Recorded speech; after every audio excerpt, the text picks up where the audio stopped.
Okay, so I'm just gonna jump into this video.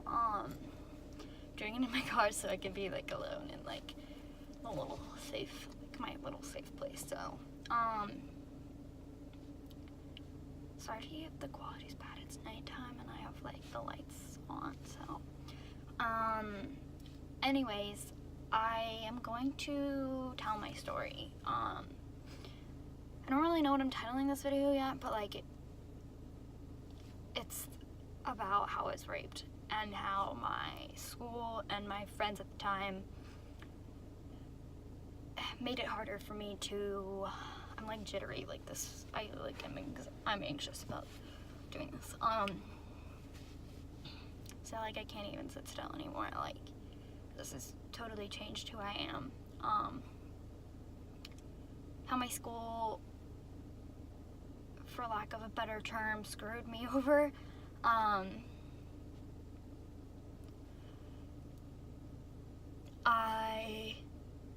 I guess I start with just what I was doing that day. I don't really know. So there was a fire alarm in my building. I go to Radford University in Southern Virginia. There's a fire alarm, and my friend, I'm gonna try not to name names or anything. My friend at the time and I went to my other friend's dorm, and we had a bottle of Fireball. Really hope that this doesn't incriminate me at all. We had a bottle of apple juice. And we drank a lot. We were playing Cards Against Humanities. They couldn't shut off the fire alarm. I guess that's important information. And so we went, I was literally in running shorts, the Nike athletic shorts, and a big t-shirt I took from my brother before I went to school. And we went over there and we were just playing games and drinking and having fun. Yeah.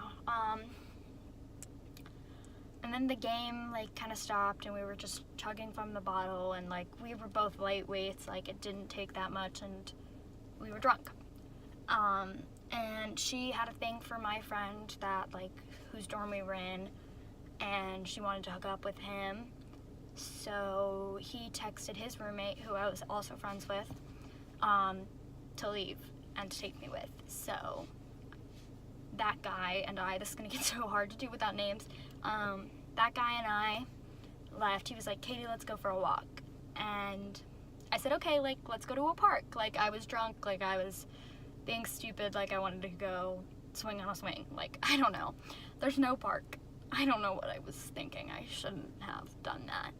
And we left and went to his friend's dorm, who lived in a completely different dorm building. So we went from mine to this other one to another one. And we hung out there for a little bit. I was drinking with that guy. Oh, wait, no, I wasn't. I'm fast forward a little bit too much.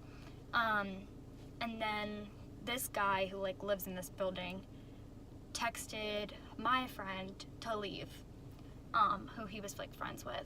They were high school friends, whatever. So he did. He left and he took his swipe card. I don't know if I'm sure every school does this, but to get into a building you can swipe in. And so he was supposed to go give my other friend, the two that we left, a condom, because he didn't know where they were. So he was supposed to come back. He didn't come back, obviously, otherwise I wouldn't be telling you the story of how I got raped. But he left and he took his swipe card, so I guess for some reason I thought he was coming back. And when he left, the guy that I was sitting on the same bed with, we were opposite sides of the bed. I don't know why drawing pictures or this is helping me, but I was here and he was here, and dorm, in the bed. And he gets up, goes to his fridge, which is behind his TV, and pulls out this Sprite bottle and hands it to me. My idiot ass took a sip. Tasted like raspberries. Wasn't Sprite, obviously. I was probably drugged. This is not... There's so many things that if I could go back to, I would change, and trying not to blame myself for the fact that I was drinking or the fact that I was there that night, and like I'm trying to deal with the fact that I shouldn't be blaming myself for what had happened next. But the next thing I remember is he sat right next to me on the bed and put his hand on my thigh. He put his hand on my thigh, and he started kissing me, and I remember how gross his lips felt on mine and how much I wanted it to stop, and it didn't stop. And if you're watching this and you have a similar story to mine, I'm so sorry, and I just want you to know that I believe you too. And I'm here if you need someone to talk to. I know how hard it is to talk to anybody about this. It's so incredibly hard. So his hand was on my thigh, and next thing I remember is him putting me onto my back and throwing my legs onto his shoulders. And I really don't remember much about the rest of this. I remember how much it hurt when he was inside of me, and honestly, I think this is the first time that I've told this story without crying.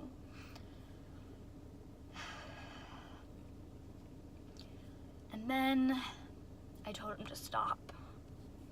I told him to stop 2 or 3 times. He didn't stop, and when I said stop, he put his hands around my neck and choked me, and I couldn't talk anymore. When he finished, or when this was over, I was in total shock mode. I threw my underwear on inside out, my pants were on backwards. I almost left my shoes in his room, and I just wanted to get out of there so quickly, so I just wanted to run.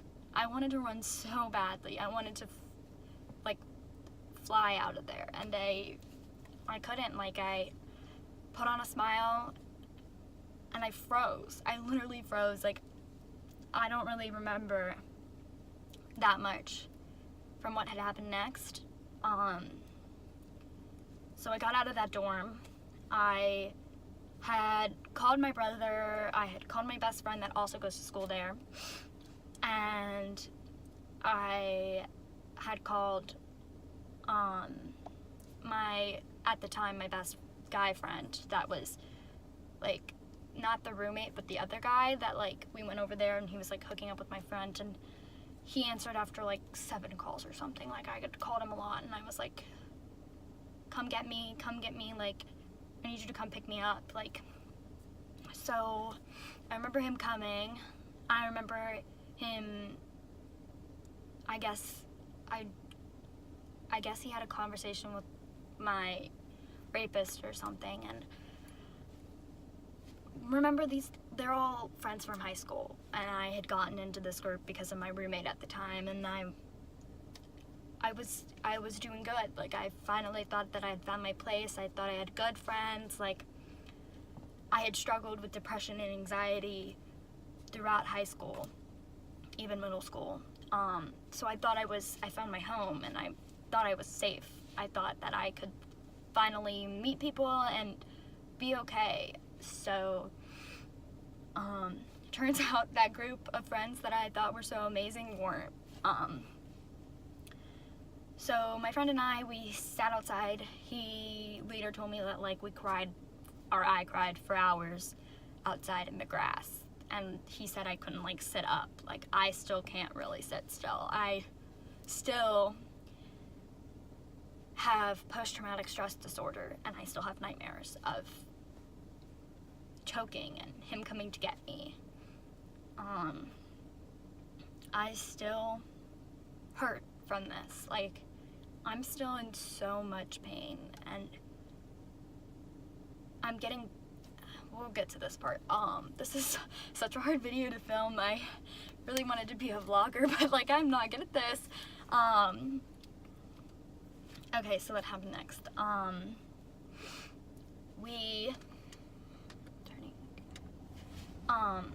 That's probably really annoying. We're not gonna do that. Okay, sorry. We earlier that week had bought tickets to go to the Virginia Tech football game the next morning. So my friend, like the girl from my dorm, and I were like, oh, we'll just sleep in this dorm, like we won't go back to our rooms. And I didn't want to go see my roommate anyway.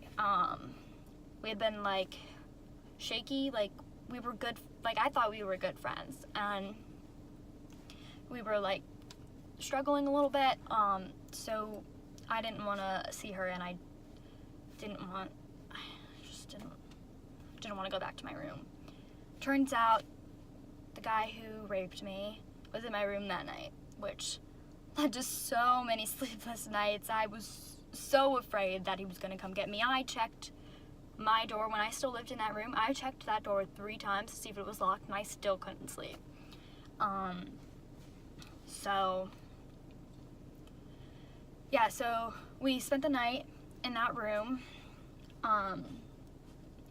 I cried in the bathroom for a while until the girl like noticed something was wrong. She like woke up and like came into the bathroom where me and my guy friend was sitting, and we were just sitting there, and I was crying. So she knew something was up, and I think I told her I was assaulted or something. I really don't remember. So I cried a lot, cried on the floor. I didn't sleep that night. I then got up, and all my friends tried to convince me to go to the game, and I did for a little bit. I got up, put on the really cute shirt that I bought, and cut up, and put on some pants, and showered in my friend's room because I still didn't want to see my roommate. And she came upstairs, like we lived on the first floor, and my friend had lived on the second floor. So she came upstairs and saw the hickeys on my neck. The marks, the bruises, whatever you call it, choking hickeys. And asked, was he good? And if you know anything about what I'm talking about, that sent me into a full-on triggered panic attack, because not only did I not want her to know that I had sex with this guy, let alone that he raped me. So I ended up going to the game. We took a bus, and I was there for like maybe 20 minutes, and the crowds of people, and like I wasn't drinking. All my friends were drinking, and I was like, I can't do this. So I got in an Uber, and I Ubered my ass back to school. I wanted to be in my bed. I wanted to cry. I wanted to shower 12 more times than I already had. I just wanted to get that feeling, that really gross feeling off of me. So got back to campus. One of my friends had watched my Uber the entire way home on like the Find Your Friends app, and she watched me get my way back in, and I went to her room and cried. Just cried, and I apparently took a nap for like, I don't know, 20 minutes an hour or something like that. I took a nap after I told her what happened. And I haven't said this part yet, but I'm doing this video because I want to change how schools and how people treat victims. We're gonna get to the school part in a second. I'm all over the place. I know so many people that are too scared to report what had happened, what happens to them, and guys think that they can get away with taking something that isn't theirs. And I want to change the way that like it's looked at when you report, because my friend had convinced me to just go meet with Title IX, and I did. And I thought about it for a while, whether or not I was gonna file a report or like do an investigation. If you don't know much about Title IX, it's like the Institute of Equity at school, and they deal with other stuff other than like rapes and sexual assaults. But they defined consent as like, you can't be coerced into it, you can't be under the influence, or anything like that. Like, I can put that stuff in the description box, like what they define consent and what they define sexual assault as. But, so I met with them. They got me a meeting with a sexual assault counselor at my school, just to help me mentally cope with what had happened to me. And I guess that was a nice thing that they did, and thank you, I guess. But what I really needed was, for when I came forward, them to take into consideration the evidence that I had. Because what I forgot to say was, she took pictures of the bruises on my neck, my friend, before I took a nap in her room and before she covered them with makeup, because they scared the hell out of me. Like, I was so terrified to see them. So she covered them with makeup after taking pictures, and that was about as hard evidence as I had. Didn't get a rape kit, I just showered and got that shit off of me. Like, that feeling of disgust, like, oh my god, it felt so gross. I felt so gross. So I meet with Title IX, and then I say that I want to think about doing the investigation. You really don't think that something like this is going to happen to you. Like, I swear, like, I even say that now, like, I never ever thought I would be filming a video on the story of how I was raped, and I never ever thought, like, I have pepper spray on my keychains, like, and when my dad bought it for me to go to school, I didn't think I was ever going to need to use it, and no, I did not have it with me that night, so, a lot of good that did. Not that I would have been able to use it. I literally froze. I was so scared. So, after I met with Title IX, this is after I told my roommate that I was raped and all of that, I had heard a story about how he was making another girl uncomfortable, and she had to call her friend to get her out of that room and get him out of her room. And so I decided that before he could do that to somebody else, that I was going to go through with the investigation and get it put on his record or his school transcripts, or get him kicked out of school. I don't really know what would have happened if I had won. Spoiler alert, I did not win the investigation. It was unsubstantiated in lawyer talk. So the investigation starts and my roommate starts to hate me. She ended up doing an interview. Don't know why. She wasn't there that night. She basically called me a big liar. The girl that was there that night made up a lie saying that the bruises on my neck were from her. And the guy that night also did an interview. Title IX is supposed to give both sides the same things, and I had requested that my friend that I went and told like that morning after was interviewed, and she wasn't interviewed until the second. So there were so many things wrong with that investigation, and my hard evidence, those pictures, did nothing for my case. But the way that they wronged me the most is the way that they defined consent. I was drunk. Every witness, even though none of them are my friends anymore, said I was drunk and that I was drinking. And I still lost. He still got away with raping me.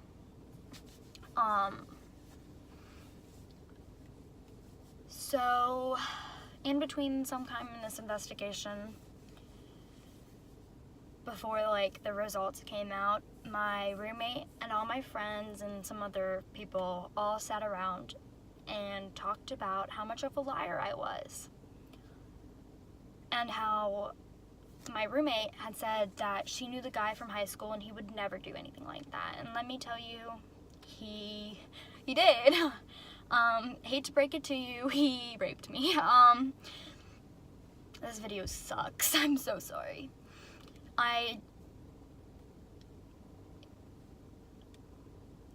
When I found this out from my friend who was like there, and she told me about it afterwards.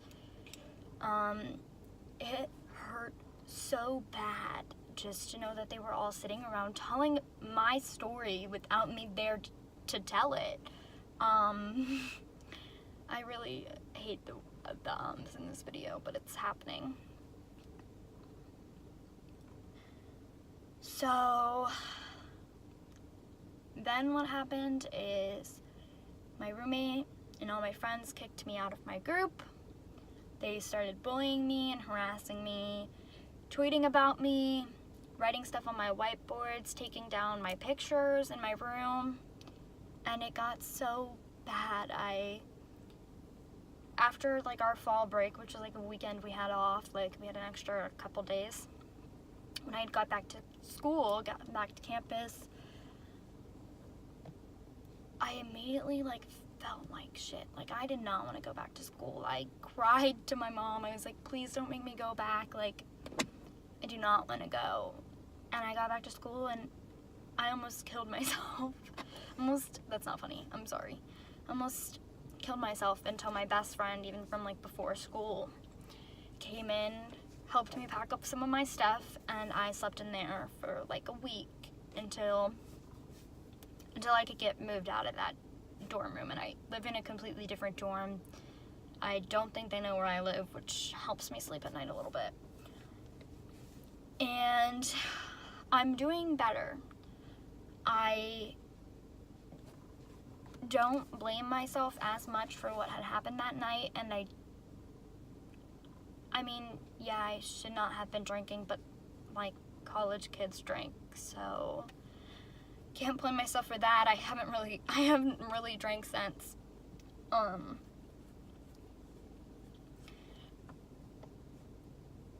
As someone that has been hurt in a way that like every father is afraid to send their kids to school for, and as someone that had the worst thing that could happen to them their first semester in freshman year, I almost dropped out. I almost killed myself. I almost gave up, and one thing that really got me through it was knowing that if I gave up, he won, they all won. And I love my school, and I didn't think that should be something that they could take away from me. I mean, like, I'm in the Honors Academy. This is probably way too much information for the internet. But I'm in the Honors Academy, and I have really great friends now. I have two of the greatest friends in the world at Radford. I have so many good friends. I'm doing better. I'm not gonna say that like I don't break down and cry sometimes and it just happens, but like I never thought that this would happen to me, and then when it did, I never thought that I'd be okay. I'm still trying to be okay. Don't get me wrong, this is something that I'm gonna have to deal with for, if not forever, for such a long time. But I'm making this video because, like, despite all the legal whatever business with Title IX and how I'm pretty sure the way I lost that was wrong. Not just saying this because, like, I know that, like, they can't just believe everybody or whatever, and, like, we should believe people who come forward, because coming forward is so hard. Like, my best friend had to come with me to every Title IX meeting, and she had to hold my hand and sit there while I cried because I talked about the way that his hands felt around my neck, and she had to be there through so much, and I'm so incredibly grateful for you if you're watching this, and you know I'm talking about you, and you know that I like could not be where I am right now without you. So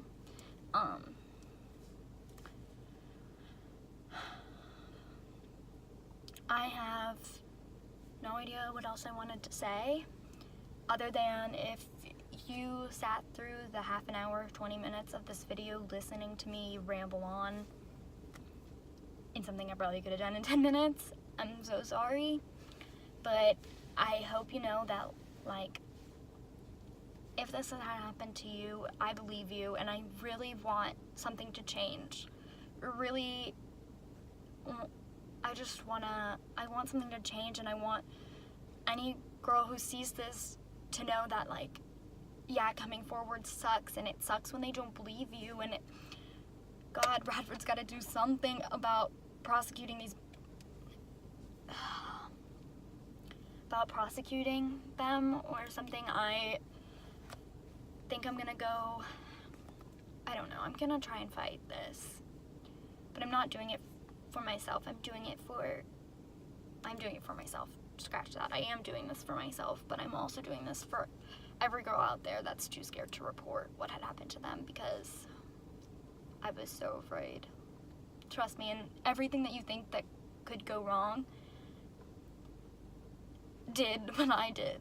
So I get it, but like, if you have to just tell one person. You can tell me, and I'll listen to you, and I will believe you, I promise. Because there's so many people in my life that don't believe me. And yeah, thanks for listening, and hopefully I turn this YouTube channel into something a little more happy than this, but I love you all.